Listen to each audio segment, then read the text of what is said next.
Hi guys, for today's lesson we're going to be dealing with tree diagrams. So what do I mean by a tree diagram? It's a diagram used to show the sample space, so a list of all the different things you can get, and the probabilities of a 2 or more step experiment. So e.g., consider the 2-step experiment of flipping a coin, then rolling a dice. So you can see first step, second step. So we can use a tree diagram in these sorts of experiments where there's multi-steps. It doesn't have to be 2, it could be even more if you want, but this is an example of just a 2-step one. Okay, so this is our tree diagram. It's very big, but it's really important you understand how these work. So you can see here's our first step, our coin, and here's our second step, our dice. So the way that we do these tree diagrams is first up, deal with the first step, the coin. Think, what can you get from the coin, from your first step? You can get a heads or a tails. So they all line up together on top of each other. We like to start our tree with lines that branch out to those different possibilities, heads or tails. And we also like to put the probability of each of these. So the probability of getting a heads on a coin is half, so we put a half on top of the line there. And the same thing for tails. It's the chance of getting a tails is 1 out of 2. Next, we do the second step of our experiment. So we've got the dice next. So for this first branch here, this branch is assuming that you flip a heads for the first coin. So you can get a heads for the first coin, and then on your dice, you can then get a 1, a 2, a 3, a 4, a 5, or a 6. So we've got to make sure we have branches for each possibility on our dice. And notice that each number in our dice has a 1 in 6 chance. So you want to put the probability above those branches as well. Now, that's if you get a head first, but you could also get a tails first. So you need to have exactly the same probabilities coming out of tails. So that's why we call it a tree diagram, because suddenly our main branches branch off into a lot more. Okay, so once you've done that, from each kind of finished branch, so each end point, each of these gives you a different sort of outcome. So this top one here, H1, that's say if I get a heads first and then a 1. So H and then 1, or heads and then 1, and this one is heads and then 2, etc. So like down here, this one here is tails and 1 because you get tails first, then you get a 1, and you get to that point. So you can see here that I've got a whole heap of different outcomes. I've got 1, 2, 3, 4, 5, 6, 7, 8, 9, 10, 11, 12 different possibilities. So that's a really important number when you're doing your probabilities with these sorts of diagrams. Okay, so also we want our diagrams to show the probability of each of these different outcomes. So see here, the probability of getting a heads and a 1, we can find that out by literally tracing the path of this outcome. So heads up here and then 1, and we can multiply the probabilities that are on top of these branches. So the chance of getting a heads and a 1, that's the same as a half times a sixth. And if I do 1/2 times 1/6, that comes out as 1/12. So the chance of getting this heads and 1 is a 1 in 12 chance. You can also see that there's only there's only one possibility like this, so it's going to be 1 out of the 12 possibilities. So there's a couple of ways to kind of figure out these probabilities, but this is a really important strategy by using the branch probabilities to get your final probability.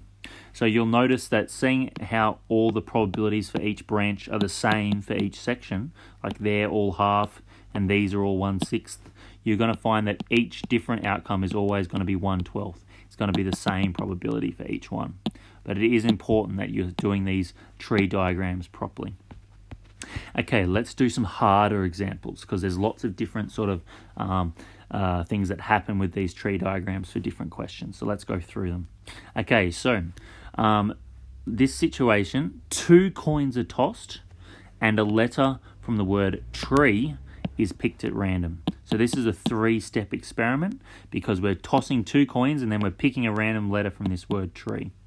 Okay, so let's draw a tree diagram to represent this 3-step experiment. So first up, let's deal with the first coin. So from the first coin, you can get heads or tails. So that's the first way to start. Go heads and then tails. Both have a probability of 1/2. For the second coin, you can also get heads and tails, and notice that you have to branch out from this first heads. So from this heads option, you then need to do these branches here, and you do heads and tails for the second coin, and you do the same for this tails down here. You got to go heads and tails. So your tree is going to be getting bigger and bigger. And for the second coin, it's still half chance of getting heads and tails for the second coin. Now, for the word tree, we've got to pick a random letter from the word tree. So we can pick T, R, E, or another E. So notice that E can be picked twice.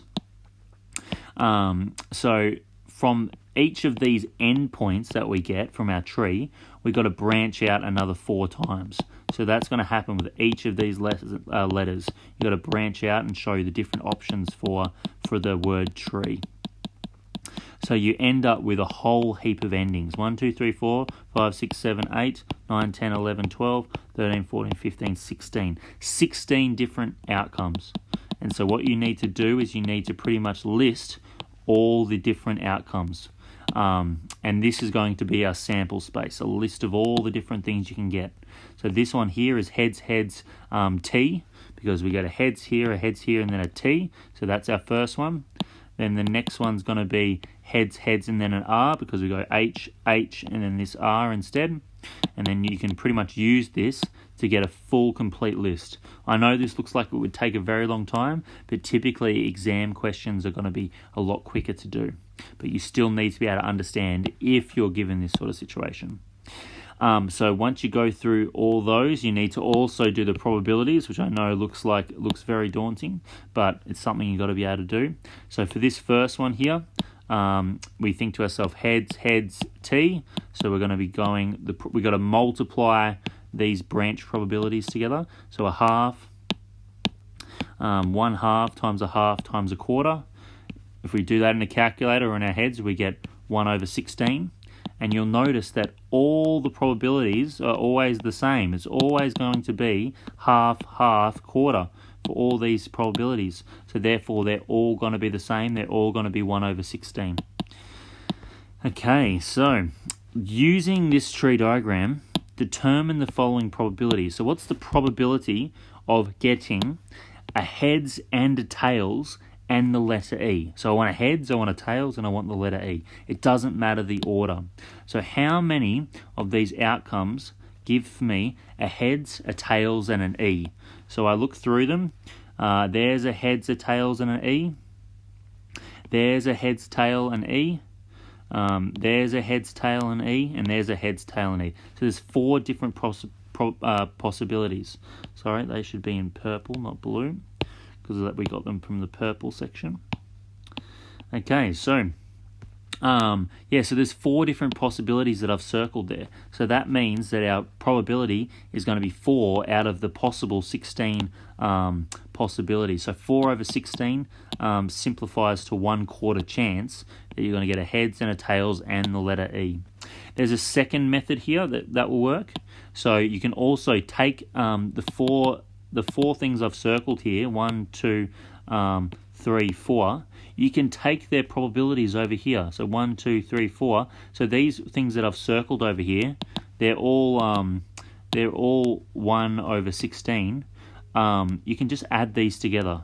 So 1/16 plus 1/16 plus 1/16 plus 1/16. That gives you 4/16, and that simplifies to 1/4 as well. So either method works. Okay, so let's move on. Let's get rid of those. Okay, so question 2. What is the probability of picking the letter E? Now notice when you're picking a letter, that only refers to the part where you're picking a letter from the word tree. It doesn't refer to anything about the coins. It doesn't really matter with the coins.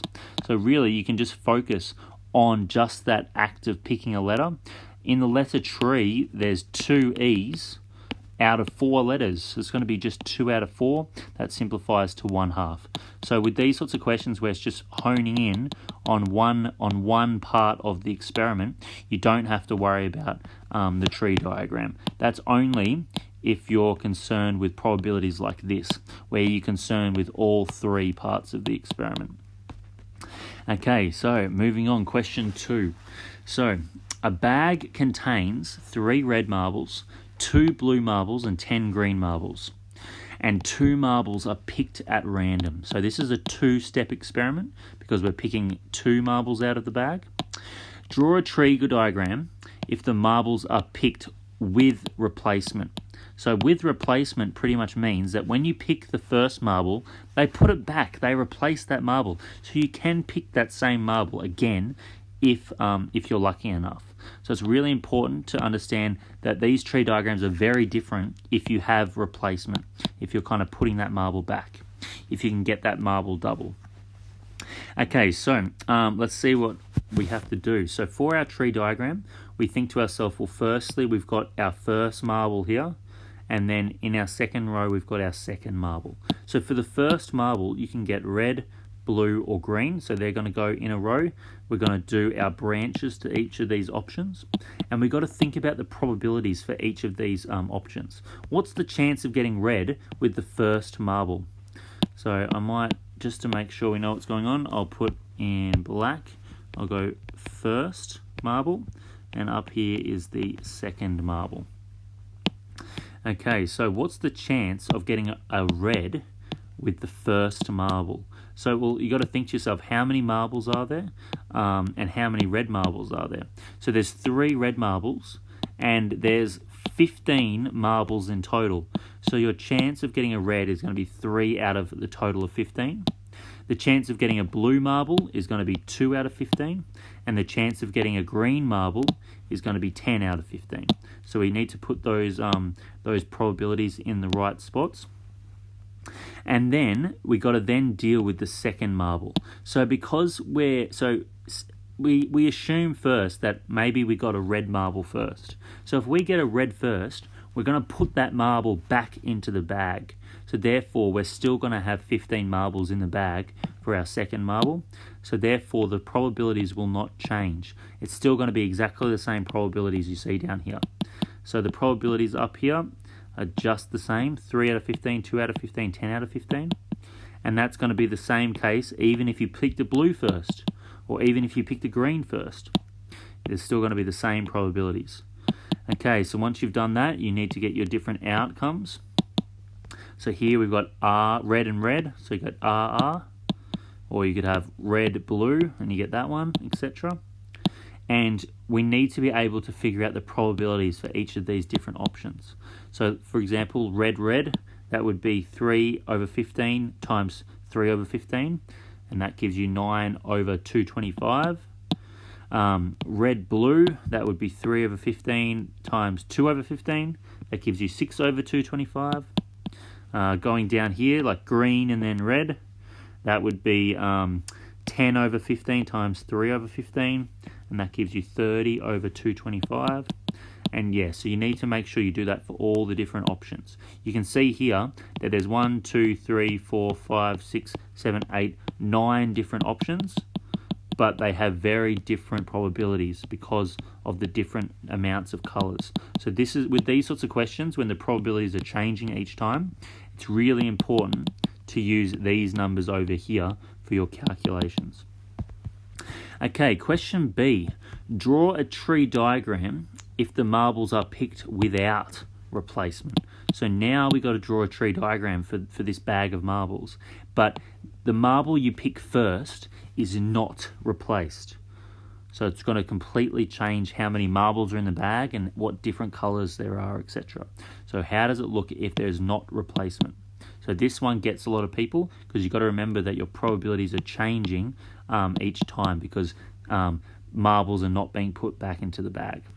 So first up, there's 3 out of 15 that are red, so that's going to be the same in terms of our first one. It's still like we're getting the same probabilities here. But however, this is where it changes in this second column. So if we pick a red first, that means that instead of there being 3 reds in the bag, for our second choice, there's only going to be 2 left. 1 was already picked out. So our 3 red marbles goes down to 2. And instead of 15 marbles in the bag, there's only 14 now. Really important idea. So 3 marbles goes down to 2 for the reds because we already picked one first. There's still going to be, if we pick a red first, there's still going to be 2 blues in the bag. So it's going to be 2 out of the 14 left over. And there's still going to be 10 out of 14 left over for the green. If we pick a blue first, there was only 2 blues in the bag. There's still going to be 3 reds left over. There's only going to be 1 blue left over, so 1 out of 14, and there's going to be 10 greens left over. There's 10 out of 15 that are green.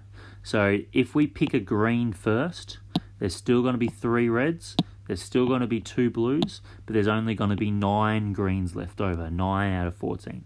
So you get completely different probabilities. You're still going to have the same outcomes, but the probabilities are going to change. So for this one here, you can see of getting red, that's going to be 3 over 15 times 2 over 14, and that gives us 6 over 210. The chance of getting a blue then a green, for example, that's going to be 2 over 15 times 10 over 14. That gives you 20 over 210, etc. So you get completely different probabilities, which you need to use for certain probability questions. So let's give some of those a go. So what is the chance of picking the same colour twice without replacement? So because this probability question is asking without replacement, we need to use this particular tree diagram to help us out. So we want the probability of getting the same colour. So that means either red, blue, or green. What we need to do is find the probability of each of these possibilities because they all satisfy the same colour, and we need to add these probabilities together. So look to see where it's where the same colour is being picked. So it's this one, or this one, because we've got the same colour being picked. Red, blue, green. So the probability for red is that, blue is that, and green is that. You literally want to add these 3 probabilities together because you can get either one of these 3 options. So adding all these 3 things together, you end up with 98 over 210, and that simplifies to 49 over 105.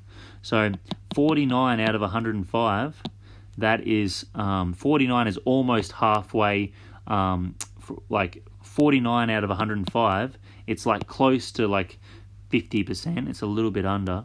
You haven't quite passed if that was a test, say. So it's only just unlikely that you're going to get the same color when you're picking out these marbles.